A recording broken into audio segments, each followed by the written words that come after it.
Ever since you solved the Harlow Thrombey murder case, your services as a private detective have been much in demand.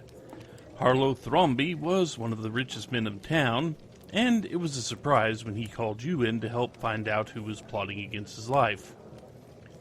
Unfortunately, Thrombey was murdered the very night you began your investigation. His widow, Jane Thrombey, was a prime suspect, but you proved her innocence, and afterwards she continued to live in their huge Victorian house until she died of a heart attack a few months ago. You've enjoyed being a private detective, but lately you've been thinking about going into a new field. In fact, you've decided to become a ghost hunter. What got you interested was a magazine article on the subject. The author said that in most cases a haunted house was once the scene of a murder. This fact tied in with some news you heard recently. After Jane Thrombey died a few months ago, a man named Howard Grimstone bought the Thrombey place. Neighbors say that strange things have been going on there. Lights on late at night, guard dogs patrolling the grounds, weird sounds coming from the house. The more you think about it, the more likely it seems that the ghost of Harlow Thrombey has come to haunt the house where Thrombey was murdered. Another thing in the article caught your eye.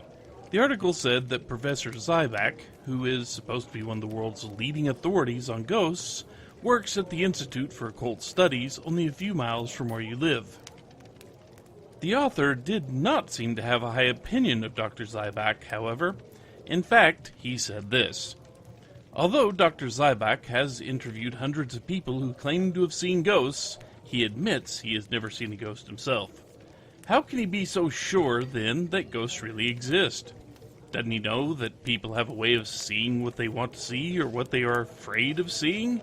Dr. Zybac's evidence for the existence of ghosts seems no more convincing than all the so-called evidence for UFOs and ESP. You asked various people if they know anything about Dr. Zyvac. A neighbor of yours, Miss Walika, tells you that she's known Dr. Zyvac for many years. I don't know whether his theories about ghosts are true or not, but I do know this, she says.